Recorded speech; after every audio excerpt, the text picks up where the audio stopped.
Welcome to China, the world's next superpower. It is on course to play a significant role in shaping both the developing world and redefining the developed world. What happened is not merely a small step, but a great leap. But its fast progress has become at a great cost too. Pollution, environmental destruction, an aging society, and intense job competition for the young.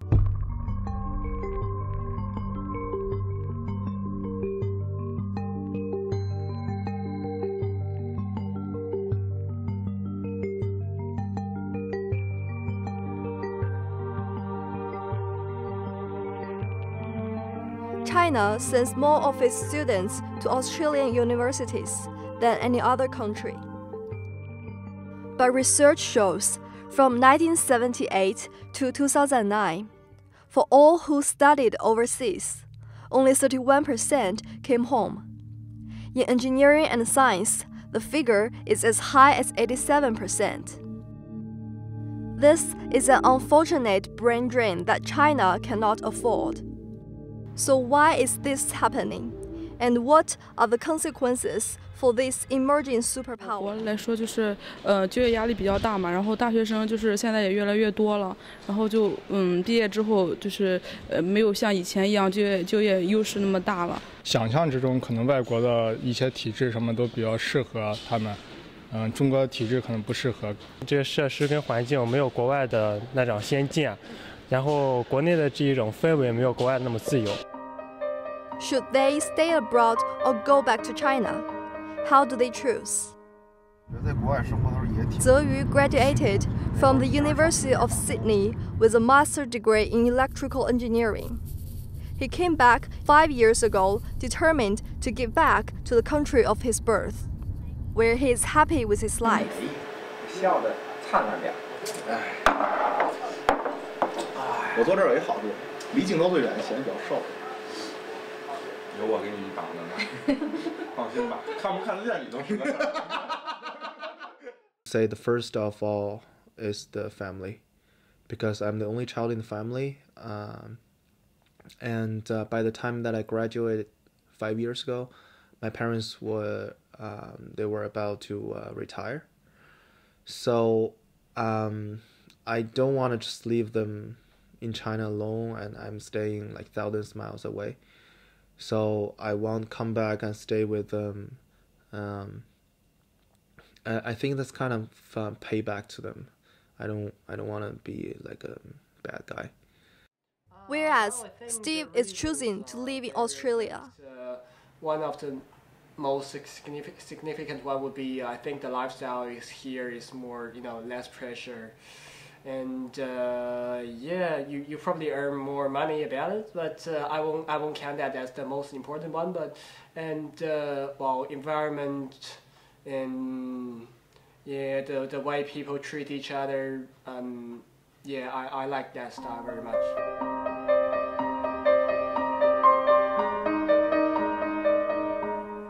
But for Zhe Yu, there's no place like home.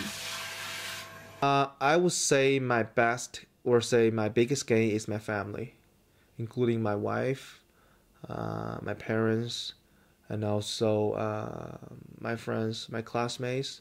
Those are the benefits that I would never get if I didn't come back to China. But at the same time, I gotta say, for my friends who stayed there, they're making more money than I do. For the moment. 上次去吃汉堡，谁吃最多呀？反正不是我。不是鸭翅能吃，男的里边他是冠军。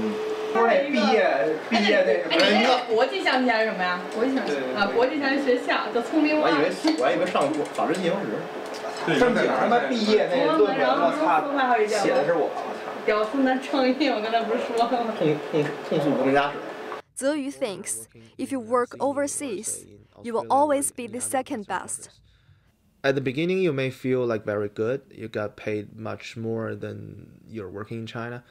But maybe after a few years or even 10, 15 years, there may be a bottleneck that like we're at a certain level or class that you can never get through, and you'll be stuck there for like another 10, 15 years. But for coming back to China, working here, as long as you work hard and you're smart enough, you can keep getting upgrade. You can become managers maybe in 5 years, like me now. And then maybe you can become a director in 15 years. China wants more people like Zeyu and wants to make it easier for them. The China Youth Returning Association is a social networking service for students returning from studying abroad. Why are they choosing to coming back after graduate? Are they satisfied with their working condition? Let's hear some opinions from them. This is Yun Huang. His group and other concerned parties carried out a survey to find out how to help those students who returned. 我来了之后觉着，我本来是去国外学生回来，我想大干一番事业，到单位去啊，什么什么，当然也不排除有些人做的也很有声有色，但是大部分人说还是在创业呀，无论是在创业还是在这个公办的一些机构啊、国企啊，甚至政府当中也有这些工作的。但是总体来说，这个就业形势不容乐观，因为本身中国的这个招生扩招所带来的就业压力，和他们形成一个很强烈的竞争。有海归回来，他觉得我在海外留学回来，甚至说自己的层次比较高，就高不成低不就，所以这种层次也造成了他们的选择，一方面有加剧竞争，一方面他们选择上稍微，对自己的情况还有不摸底，然后呢，有点好恶无缘，说造成了有海归变成海带的问题。Obviously, the Chinese government is focusing more on trying to bring people back. The people who have gone overseas to study, you know, there's all sorts of programs now to encourage people to come back, and you know, people have even like it's a cultural phenomenon, right? What is it, like the turtles returning, or there's a particular term anyway that's used. So obviously that's something that they're trying to encourage, and it's quite interesting because, you know, I think there's a lot of people who study here, maybe they try and get a job here, maybe it's very difficult, and so they take up that opportunity to go, you know, back home to China.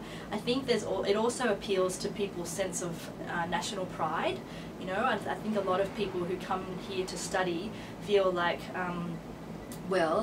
you know, China is my home and I really want to make my contribution there. I want to help China to develop. So there's a sense of national pride, I think, that they will use to bring people back, and I think that's very valuable. I think it's a fantastic opportunity for China to attract the people who have been overseas, especially Western educated people, because it's bringing new ideas back to China, new ways of doing things, and you know, that's a very healthy exchange.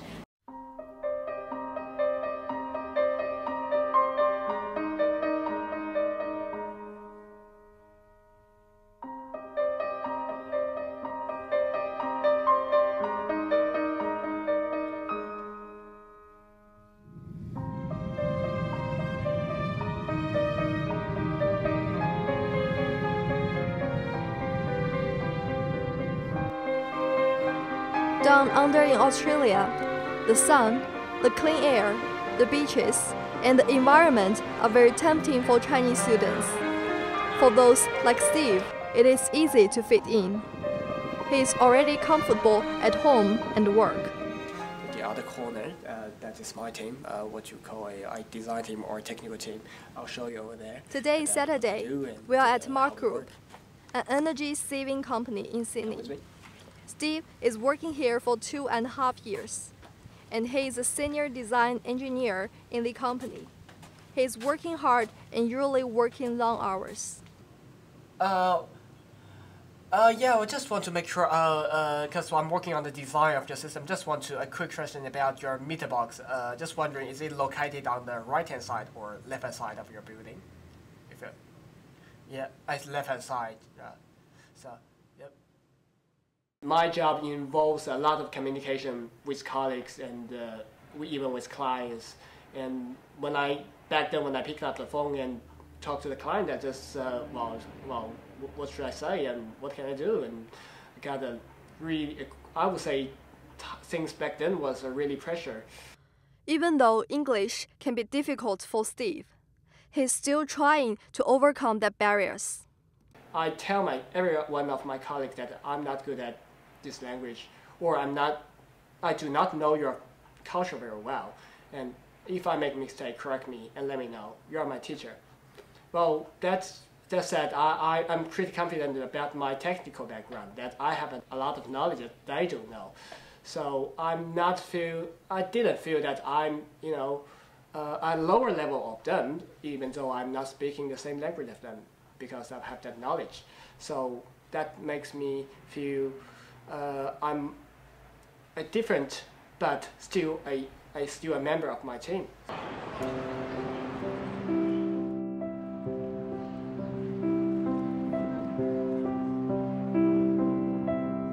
would say Darling Harbour would be my favorite place in Sydney.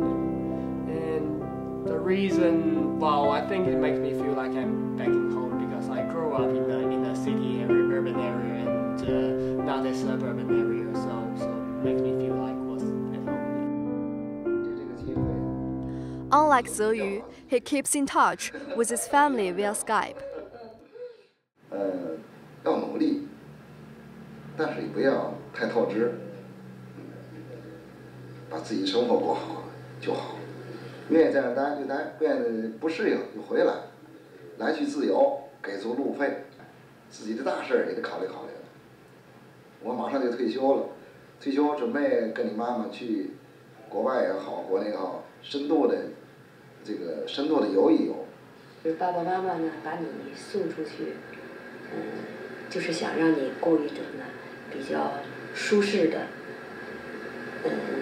能够发挥自己最大限度的发挥自己才能的有这么一个环境让你去享受，所以就是对你没有过高的要求，只要你生活的幸福，生活的快乐，就是我们最大的愿望。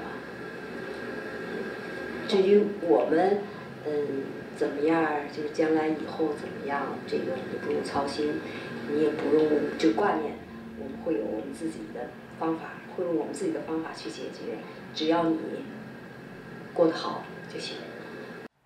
I consider myself as quite an independent. Well, when people tend to miss their parents a lot when they are sick or then feeling weak, but I do not have this feeling. But I do miss my parents a lot when they feeling weak or then when they feeling sick. Hey, Mr. Tambourine Man, play a song for me. In the jingle chamber morning, I'll come following you. Thank you very much. Australian government policies comprise on one hand the policy on the export of education, and on the other immigration and multicultural policies. Since the 1990s, it's been going more and more towards skilled migration. So you need to have a qualification, you need to have an occupation that is according to a list of the immigration department. You need to be able to speak English, you need to be below 45 years of age. So all of these things are about trying to attract skilled migrants to come to Australia, which obviously is trying to get, the brainy people from overseas to come and live and work in Australia. Brain drain is a way of referring to the transfer of intellectual resources or human capital from one country to another. Professor Mao Jingyun from Qingdao University speaks from the perspective of educational system and investment. China has not used hardware efficiently. 你比方说是一些大型的科研仪器啦，这些也就是我们投入的力度不够。但是最近几年呢，随着我们国家这个整个的能力的提升，对这个科研的投入是比较高了。但是另一方面呢，虽然我这个投入高了，仪器买回来了，但是这个仪器的利用率是相当低的。The level of usage in China is only 25%, but in the U.S., the usage rate is 170%. And there are also problems of software. 就说明咱们的管理体制有问题，对吧？我这个仪器我买回来了，好几千万买回来了，那么就那几个人管理，而管理这个仪器的人，他根本不知道这个仪器的价值在哪里。有好多作为专业的人员，想去用这台仪器的时候，处处方面受到它的一个限制。所以说，一来二去这样的话，你自然而然的你这台仪器的利用率就低了。Then there is the fact that overseas people are already familiar with the overseas system. When they come back to China, they feel backward. 他们有的是现在叫水土不服，科研人员回国水土不服。怎么个水土不服法？我如果是在美国的话，我拿课题的话，我就靠我自己的实力，我就递上申请，你该给我就给我，不给我就不给我，是吧？那不给我说明我实力不到。但是在国内你申请课题靠的不是这些，你有基础，有科研前期基础，只能说明你一方面有这个能力，但是你能不能拿到这个课题，看重的一方面是能力，另一方面是你这个圈子问题。我能打进他这个圈子去，那我就能拿到一个课题。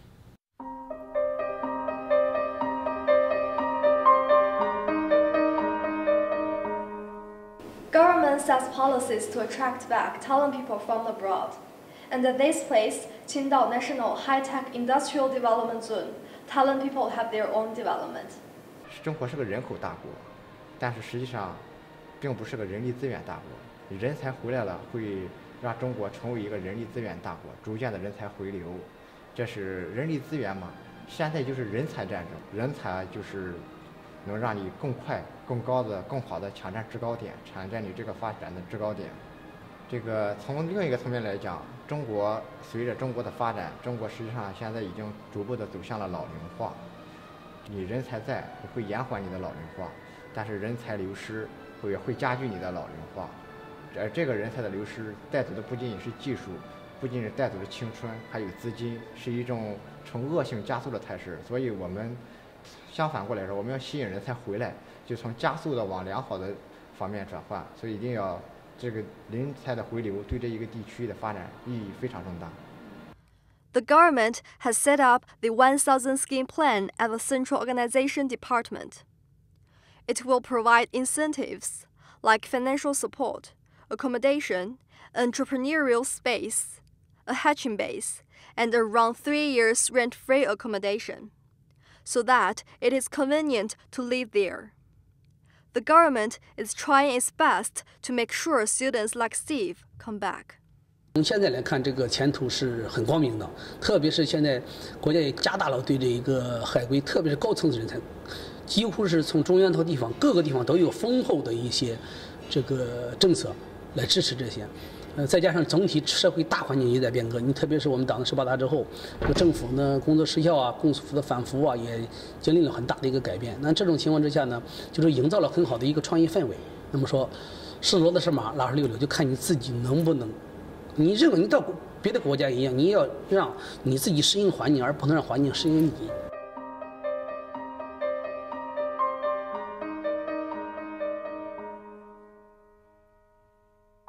It's time for me to experience something different.